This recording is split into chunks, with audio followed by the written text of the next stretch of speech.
여러분들을 다시 뵙게 돼서 정말 반갑습니다. 한 교사 목사님께서 제게 이메일을 보내 오셨습니다.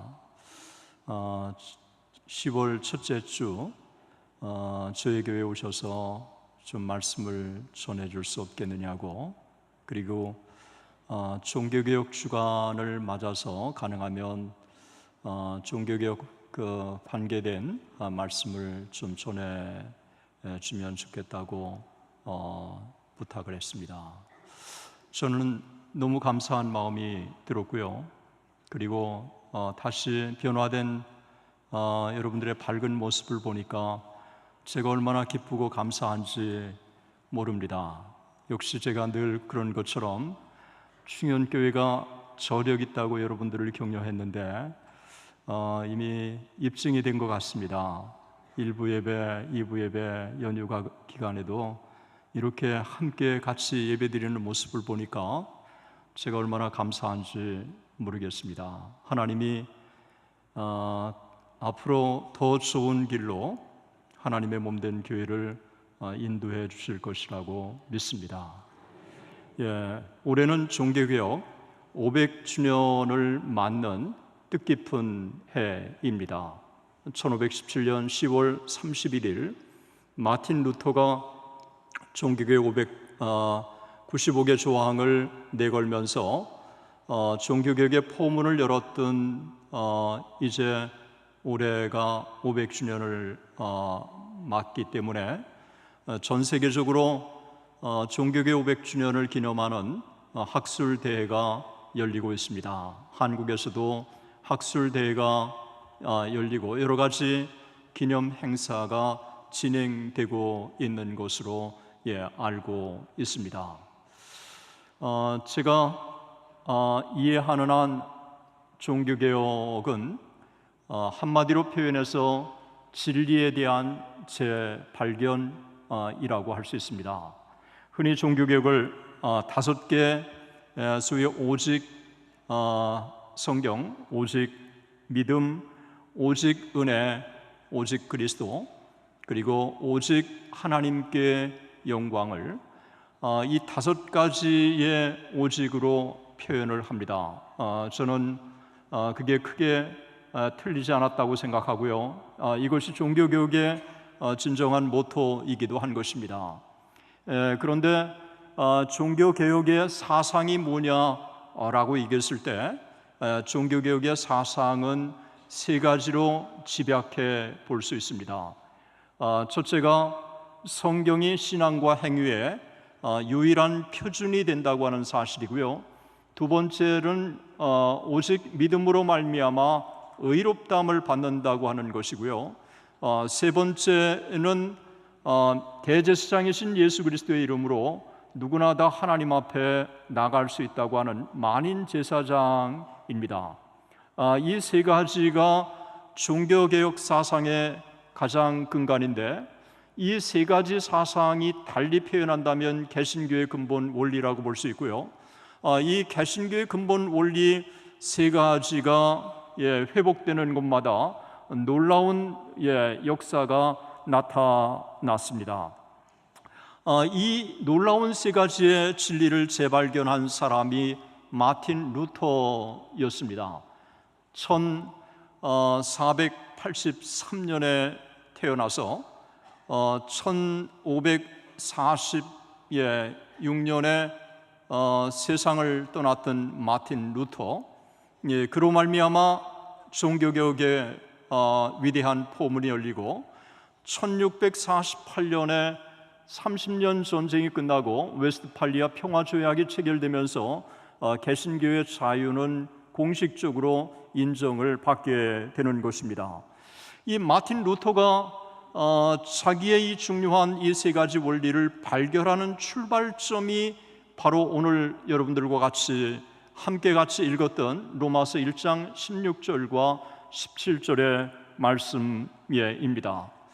내가 복음을 부끄러워하지 아니하노니 이 복음은 모든 믿는 자들에게 구원을 주시는 하나님의 능력이 됨이라. 먼저는 유대인에게요 그리고 헬라인에게로다.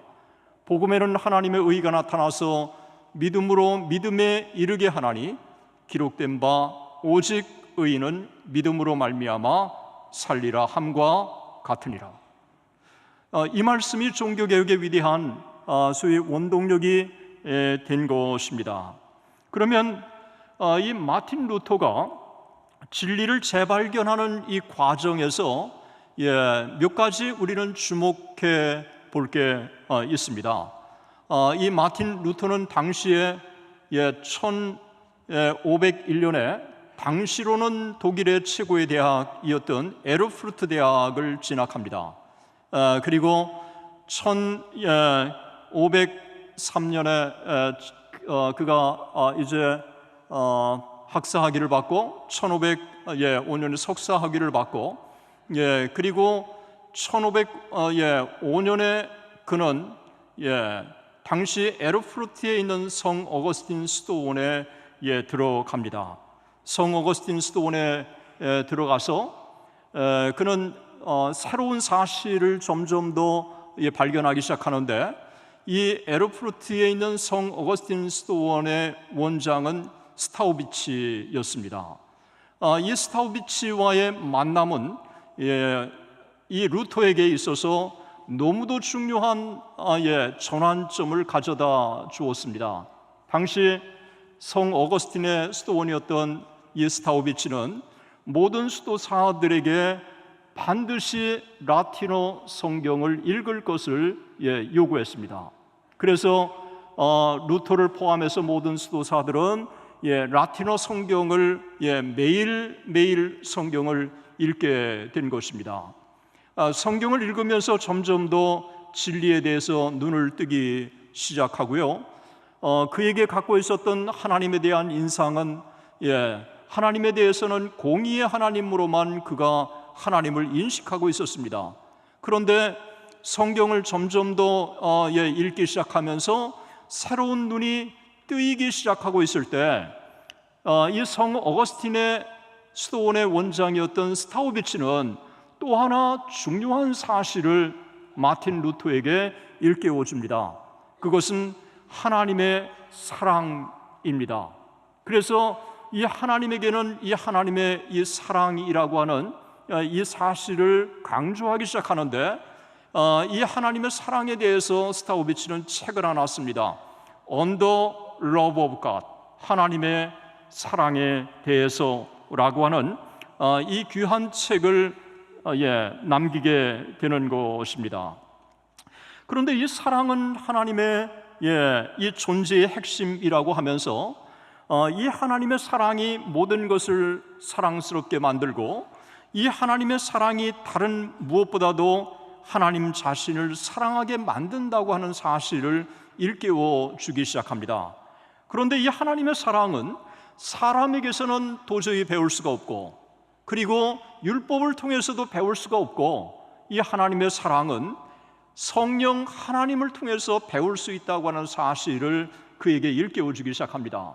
이러면서 점점 더 하나님의 사랑에 대해서 눈이 떠가기 시작하면서 이 마틴 루터는 하나님에 대해서 공의의 하나님으로만 알고 있었던 이 마틴 루터의 하나님에 대한 상이 이제는 또 하나 사랑의 하나님의 상으로 점점 더 이해하기 시작하는 것입니다.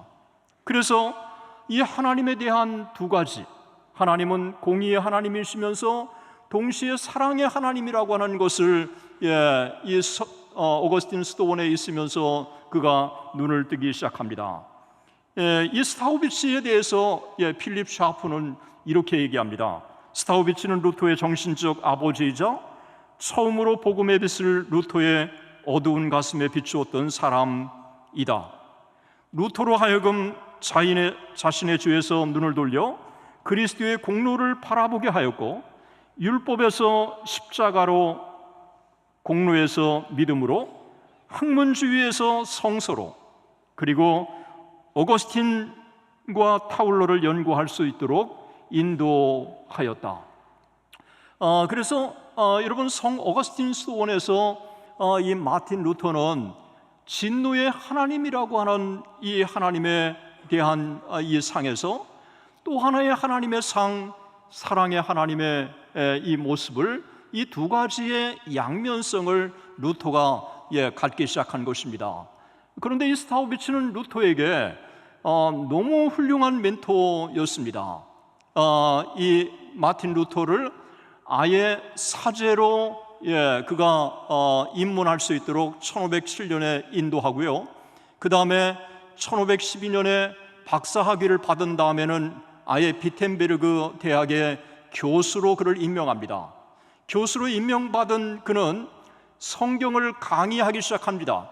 처음에 시편 강의를 1513년부터 1515년까지 시편 강의를 하고요.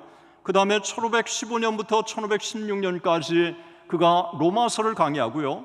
그리고 로마서가 끝난 다음에 1516년부터 1517년까지 갈라디아서를 강의하기 시작합니다. 이 갈라디아서 강의가 끝난 다음에 1517년부터 1518년까지 히브리서를 강의하기 시작합니다. 그래서 이 마틴 루터는 시편을 공부하고 로마서를 공부하고 그리고 갈라디아서를 공부하고 그리고 히브리서를 공부하면서 성경 속에 그가 점점 더 하나님에 대한 이 구원의 문제를 점점 더 해결해 가기 시작합니다.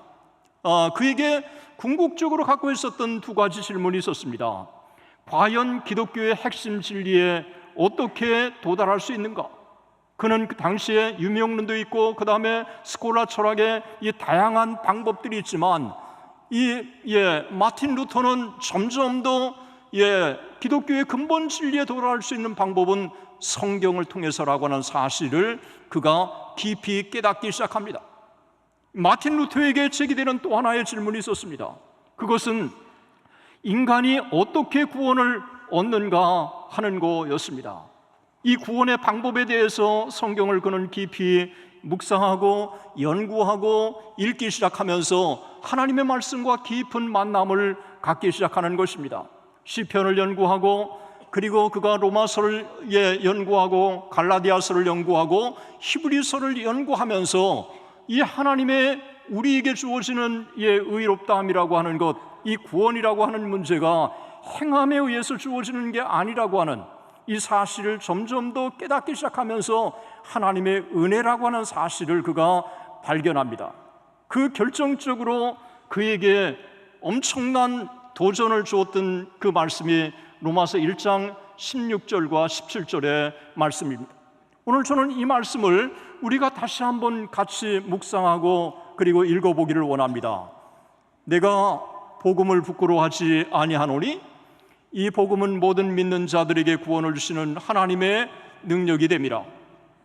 먼저는 유대인에게요 그리고 헬라인에게로다. 복음에는 하나님의 의가 나타나서 믿음으로 믿음에 이르게 하나니 기록된 바 오직 의인은 믿음으로 말미암아 살리라 함과 같으니라.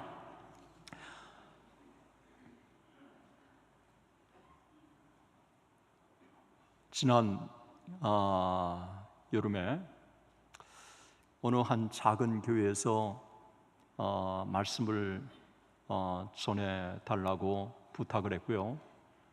그리고 이어서 그 선교회 모임이 있는데 그 모임에 저녁에 와서 말씀을 전해달라고 하는 부탁을 받았습니다.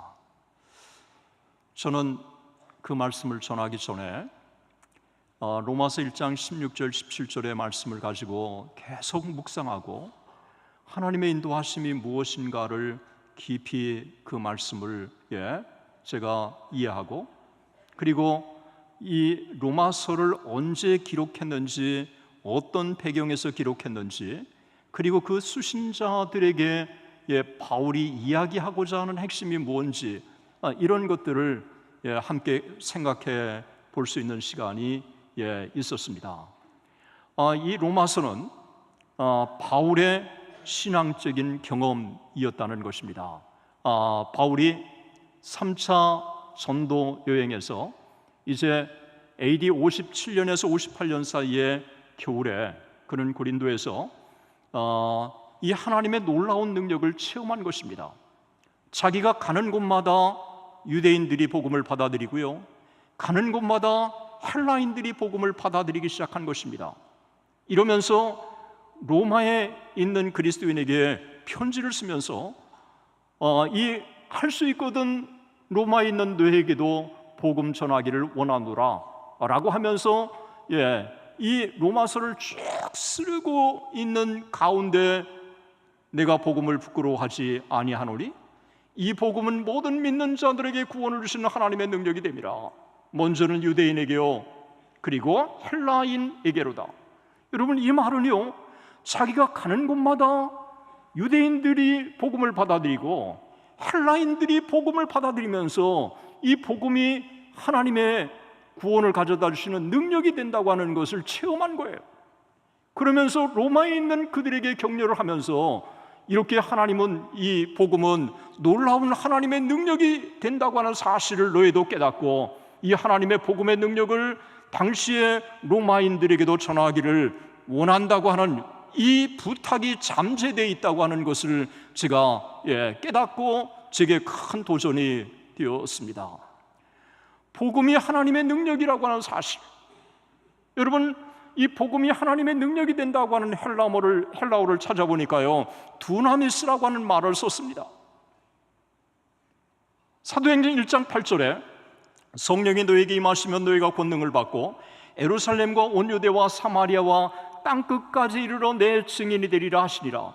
여러분, 사도행전 1장 8절에 나오는 권능이라고 하는 말이 두나미스예요.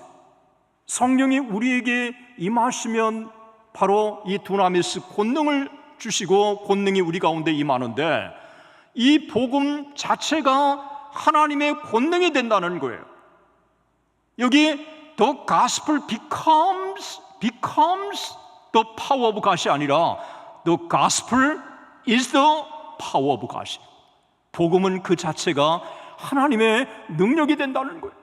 성령이 우리에게 권능을 주시는데 동일한 이 복음이 우리에게 하나님의 권능이 된다고 하는 것에 저는요 굉장한 도전을 받았어요.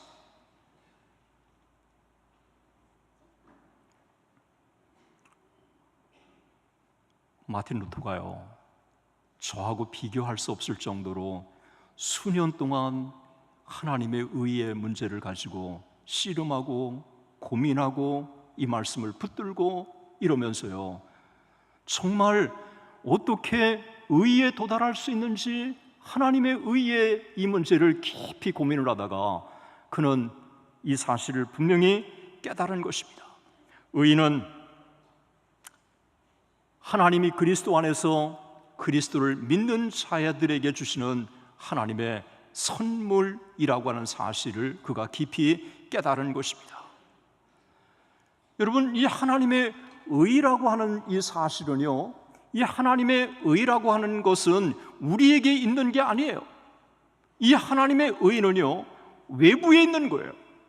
이 하나님의 의는 그리스도가 이루신 그 의가 우리에게 전가되는 거예요. 이거를 imputation이라고 영어로 표현하고 있는데 그리스도의 의가 우리에게 전가됨으로 말미암아 우리는 여전히 죄인인데도 불구하고 의롭다함을 받았다는 것입니다. 그래서 죄인인 동시에 우리는 의롭다함을 받은 거예요. 우리가 의롭게 된 게 아니라 의롭다함을 받은 거예요. 예수 그리스도의 의가 우리에게 전가됨으로 말미암아. 여러분, 이것은 굉장히 놀라운 사실이에요.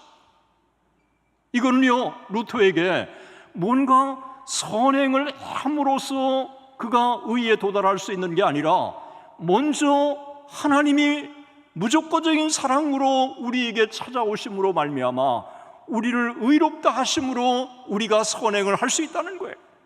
선행을 통해서 우리는 그리스도의 의에 올 사람은 한 사람도 없다는 것입니다. 먼저 하나님이 우리에게 사랑을 베푸시고 우리에게 다가오심으로 말미암아 우리가 의롭다함을 받게 됨으로 하나님과의 교제가 회복되고 우리가 하나님 앞에 선행을 행할 수 있고 그리고 이 땅에 하나님의 우리가 이 땅의 뜻을 이룰 수 있다고 하는 이 사실을 우리에게 일깨워주고 있다고 하는 것입니다. 여러분, 천주교에서도요 이거 이 의롭다 함이라고 하는 것을 천주교에서도 이야기를 합니다. 그러면 천주교에서 말하는 의하고요, 개신교에서 말하는 의하고 여러분 본질적으로 다르다고 하는 사실을 여러분 분명히 인식해 하셔야 합니다.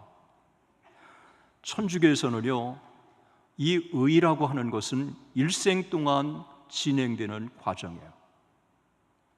일생 동안 진행되는 과정이기 때문에 의의 완성이라고 하는 것은 이 땅에서 이루어질 수가 없어요. 그래서 로마 가톨릭에서는요, 구원의 확신을 주장한다면 이단이에요.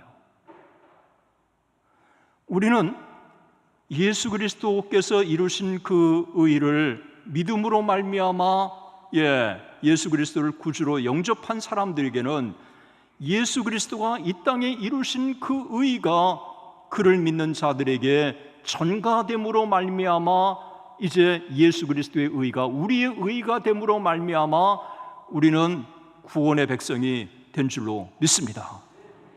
이거는요 굉장한 거예요. 우리는 이 땅에 우리가 어떤 선행을 하고 어떤 노력을 다함으로 말미암아 우리가 의에 도달하는 게 아니라 우리가 여전히 죄인인데도 불구하고 그 하나님께서 우리에게 찾아오셔서 그리스도의 이 위대하신 이 공로를 그를 믿는 자들에게 우리에게 전가하심으로 우리가 죄인인데도 불구하고 우리는 의롭다함을 받음으로 말미암아 하나님의 자녀가 되었고 양자가 되었고 구원을 받은 백성이 되었고 하나님의 백성이 된 줄로 믿습니다. 이거는 굉장한 하나님의 은혜인 것입니다. 저는요 정말 이 구원의 문제가 제게도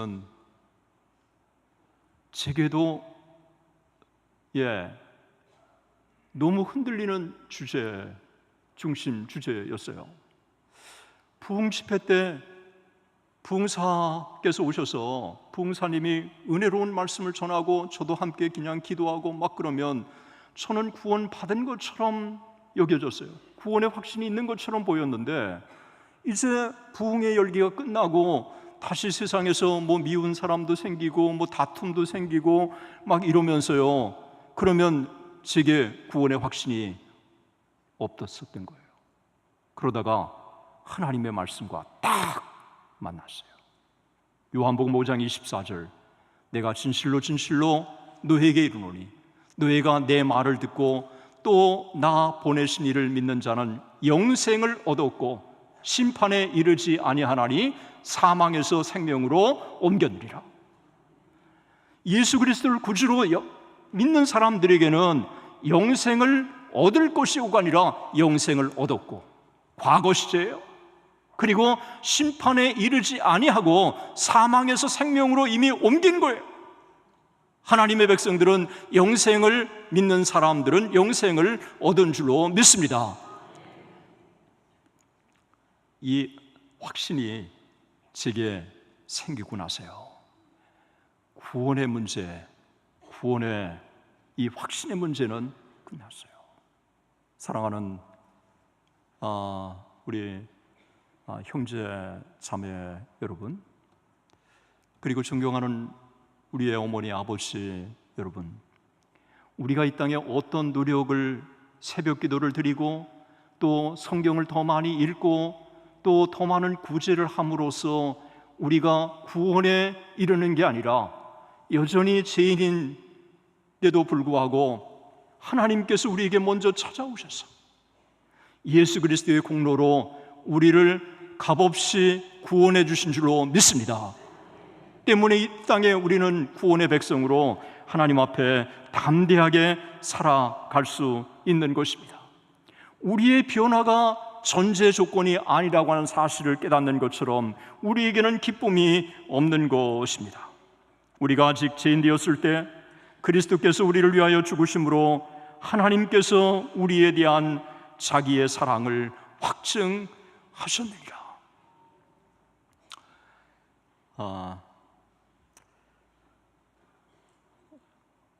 지난주에 어느 신학교 교장 선생님이 제가 그 인도하는 성경 공부에 오셨다가 이런 고백을 하는 거예요. 아내가 칼빈주의 5대 교리에 답을 쓰다가 펑펑 울었대요. 그냥 시험을 보면서 울었다고. 전적인 부패, 전적인 부패를 쓰면서 나 같은 죄인을 구원해 주신 하나님의 은혜에 그냥 감사해서 눈물로 답안지를 썼다고 하는 얘기를 들었습니다. 여러분, 이 마틴 루터가요, 가장 놀라운 진리를 발견하면서 이 가장 놀라운 진리의 수혜자가 마틴 루터였어요. 이 하나님의 은혜, 값없이 주어진 하나님의 은혜를 그가 깊이 깨닫고 나니까요, 어떤 일이 그에게 생겼습니까? 이 하나님의 의를 그가 깊이 깨닫고 나니까요, 하나님과의 깊은 사귐이 있기 시작한 거예요. 죄인인 그를 먼저 찾아오신 그 하나님이 먼저 하나님과의 깊은 사귐이 이제 의롭다함을 받은 이후에 주어지고요, 그 다음에 하나님 앞에 의롭다함을 받는다고, 믿음으로 의롭다함을 받는다고 하는 이 사실이요, 연옥교리가 잘못됐다는 사실이 깨달아지고요, 고해성사가 잘못됐다는 사실이 깨달아지고요, 면죄부가 잘못됐다고 하는 사실이 깨달아진 것입니다. 그래서 그는 견딜 수가 없었어요. 자기가 깨달은 이 진리를 만천하에 선포하지 않고는 견딜 수가 없었어요.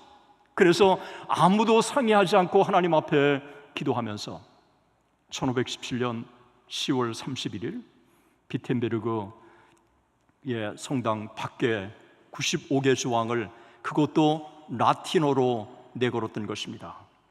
이 95개 조항에 제가 다시 쭉 95개 조항을 면밀히 검토해 보니까요, 가장 중요한 가르침이 1조, 2조, 21조, 32조, 36조더라고요. 특별히 21조, 32조, 36조는요 면죄부를 거부하는 거였어요. 그래서 36조에 보면 이런 내용이 있습니다.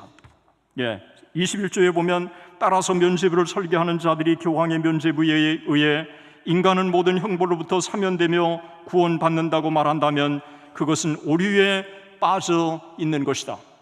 32조 면죄부에 의하여 자신의 구원이 확실하다고 스스로 믿는 모든 사람은 그렇게 가르치는 사람들과 함께 영원히 저주를 받을지어다. 36조 진정으로 회개하는 그리스도인은 누구든지 형벌과 죄로부터 완전한 사함을 누리게 되는데 이는 면죄부 없이 그에게 주어진다. 여러분, 지금 우리는 종교개혁이라고 하는 이 놀라운 진리를, 믿음으로 말미암아 의롭다함을 받는다고 하는 사실을 수없이 우리는 들었고, 우리는 믿고 있고, 우리는 확신하고 있는, 우리가 볼 때는 아무것도 아닌 것처럼 보이지만 당시에 누구도 믿음으로 말미암아 의롭다함을 받는다고 하는 것을 담대하게 선포하는 사람이 없었어요. 위클리프가 있었고, 후스가 있었고, 사보나롤라가 있었지만 그가 하나님의 말씀을 깊이 연구하고 어거스틴의 가르침을 깊이 연구하고 이러면서 믿음으로 말미암아 의롭다함을 받는다는 이 사실을 그가 발견하고 이 95개 조항을 내건 것입니다. 이 95개 조항은요, 필립 샤프의 말을 빌린다면 요원의 불길처럼 유럽을 지배하기 시작했습니다. 그는 여기에 그치지 않고 1520년에 세 권의 책을 씁니다. 독일 귀족에게 고함, 교회 바벨론 뉴스, 그리스도인의 자유에 대해서, 그리고 파문장을 공개적으로 불태우기 시작합니다. 그리고 1521년 그는 보름스 회의에 참석해달라고 하는 그 요청에 다른 사람들은 가지 말라고 하는데 그는 보름스 회의에 참석합니다. 1521년 4월 18일 존 에크가 이렇게 루터의 책을 모아놓고 이렇게 묻습니다. 이 책이 당신 책이 맞습니까? 루터가 맞습니다.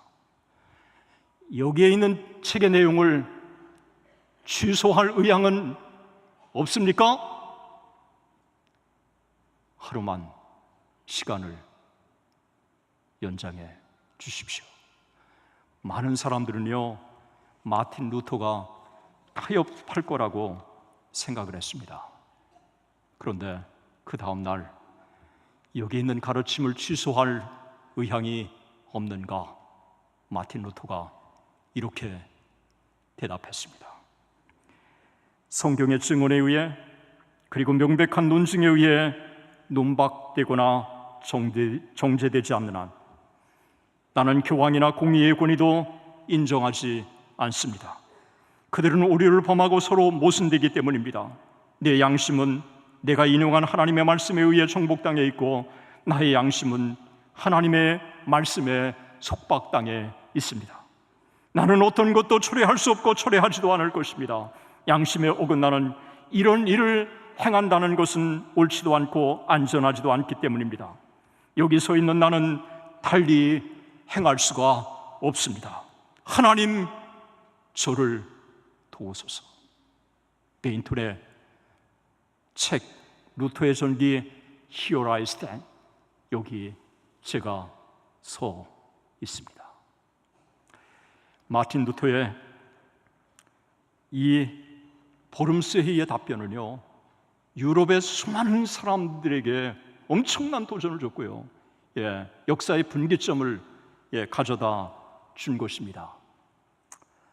프리드리히 대제가 집으로 돌아가는 그 길에 마틴 루터를 바르트부르크 성에 몰래 체포해서 숨겨두었을 때, 바르트부르크 성에서 1521년 5월 4일부터 1522년 2월까지 그는 성경을 번역하기 시작합니다. 실제로 성경 번역은 11주 만에 신약 성경을 끝냅니다. 그리고 1522년에 9월 달에 September Testament, 그리고 3개월 후에 December Testament, 루터의 성경이 나옵니다. 이 루터의 성경이 나오면서 요원의 불길처럼 유럽 전역에 엄청난 종교개혁이 확산되기 시작합니다. 필립 샤프는 이렇게 표현했습니다. 사제의 손에 들려져 있는 성경을 민중의 손에 옮겨주자 종교개혁의 위대한 역사가 불타오르기 시작했다. 하나님의 말씀이 종교개혁의 위대한 포문을 열어준 것입니다. 하나님의 말씀이 없었다면 종교개혁은 반쪽으로 끝났을 것입니다. 마틴 루터는 자기가 깨달은 이 하나님의 말씀, 민중의 손에 들려주기 위해서 혼신을 다해서 그는 성경을 번역하고, 그리고 수많은 사람들이 성경을 읽을 수 있도록 만들어 준 것입니다. 하나님의 말씀이 종교개혁을 위대하게 가져다 준 것입니다. 마틴 루터가 이런 고백을 했습니다. 나는 아무것도 한 일이 없고 하나님의 말씀이 모든 것을 다 했습니다. 나는 입을 다물고 오직 하나님의 말씀이 온 세계에 자유롭게 울려 퍼지도록 했습니다. 하나님의 말씀은 전능하여 듣는 이들의 마음을 사로잡는 것입니다. 사랑하는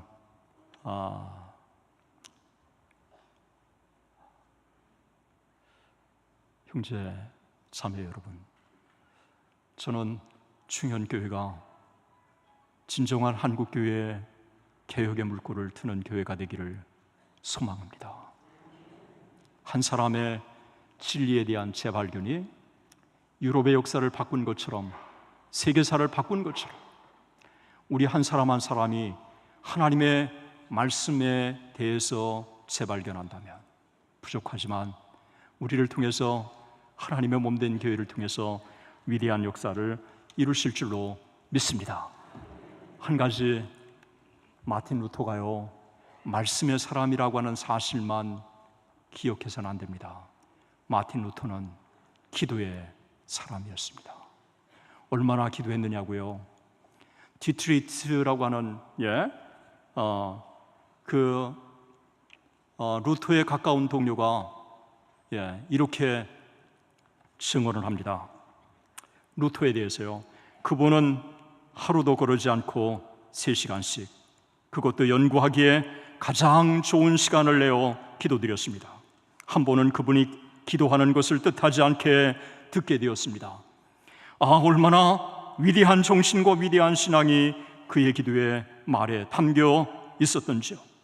그분은 마치 하나님과 대화를 나누고 있으면 느끼듯이 경외심을 품고 구했으며, 아버지와 친구들 앞에 두고 말하듯이 소망과 믿음을 가지고 구했습니다.